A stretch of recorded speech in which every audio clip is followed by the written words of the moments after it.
তিনটি কারণে এবার ফুটবল বিশ্বকাপ জিতবে আর্জেন্টিনা ফুটবল দল। এই তিনটি সমীকরণ মিলে গেলেই আরো একবার শিরোপা উঠবে লিওনেল মেসির হাতে। কাতারের পর আমেরিকার মাটিতেও এক ঝাঁক তারকা নিয়ে প্রস্তুত আকাশী নীল জার্সিধারীরা। প্রস্তুতি ম্যাচে নিজেদের সামর্থ্য প্রমাণ করার পর এখন পালা মাঠের খেলায় নিজেদের সিংহাসন দখলে রাখা। তবে কোন তিন কারণে এবার ফিফা বিশ্বকাপ জিতবে আর্জেন্টিনা ফুটবল দল, সেটা নিয়ে বিস্তারিত আলোচনা হবে রিপোর্টে। কাতারের মাটিতে প্রথম ম্যাচে সৌদি আরবের বিপক্ষে আর্জেন্টিনার পরাজয়ের পর রীতিমতো স্তব্ধ হয়ে গিয়েছিল গোটা ফুটবল বিশ্ব। কি হতে চলেছে ততক্ষণ পর্যন্ত আন্দাজ করতে পারেনি কেউ। সেখান থেকে এরপর যা হয়েছে তা এক কথায় রূপকথার গল্পকেও হার মানাবে।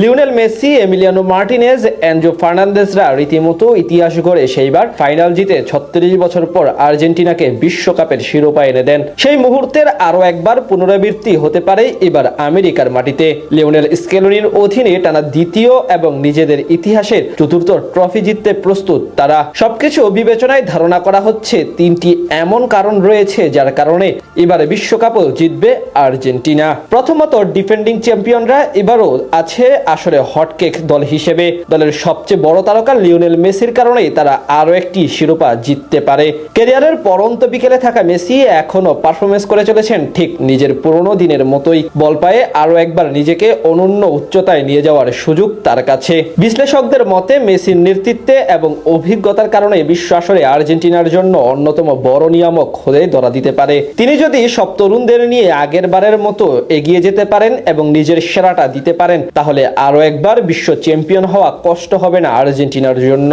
তাছাড়া সব তরুণরাই মেসিকে অনুপ্রেরণা হিসেবে দেখেন। তারা চান শেষ বেলাতে মেসিকে আরেকটা শিরোপা এনে দিতে। তাই মেসির উপস্থিত মানে আর্জেন্টিনার চ্যাম্পিয়ন হওয়ার পথ সহজ হয়ে যাওয়া। দ্বিতীয় কারণ হিসেবে বলা যায় তাদের শক্তিশালী মিডফিল্ড পজিশন ও কোচ লিওনেল স্কেলোনির বুদ্ধিমত্তা। কাতার বিশ্বকাপে মাঠে যেমন খেলোয়াড়রা নিজেদের নৈপুণ্য দেখিয়েছেন, তেমনি মাঠের বাইরে থেকে আসল মাস্টার প্ল্যানার হিসেবে ভূমিকা রাখেন স্কেলোনি। পুরো আর্জেন্টিনা দলের পরিবর্তনের কারিগর তিনি।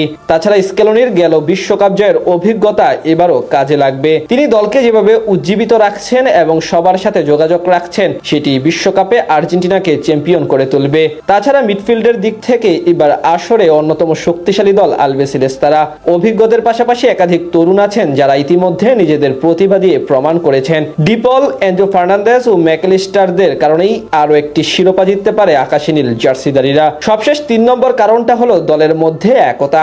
আর্জেন্টিনা দল কাতার বিশ্বকাপে যেভাবে সবাই এক হয়ে একটি ট্রফির জন্য খেলেছেন, সেটি ছিল প্রতিটা দলের জন্য অনুপ্রেরণা। মেসির নেতৃত্বে সবাই একটি ইউনিট হয়ে খেলেন। তাছাড়া এই ফুটবলাররা দীর্ঘদিন ধরে একসাথে খেলছেন, যার কারণে মূলত বোঝাপড়াটাও দারুণ। সেখান থেকে তাই সবাই যদি আরো একবার একসাথে জ্বলে ওঠেন, তাহলে পরপর 2 বার চ্যাম্পিয়ন হওয়ার পথ খুব বেশি কঠিন না। সব মিলিয়ে বলা চলে লিওনেল মেসির উপস্থিতি, লিওনেল স্কেলোনির অধীনে একটি সাজানো দল এবং মিডফিল্ড পজিশন এবং দলের একতা, এই তিনটি কারণে এবার বিশ্বকাপেও শিরোপার দাবিদার চ্যাম্পিয়ন আর্জেন্টিনা।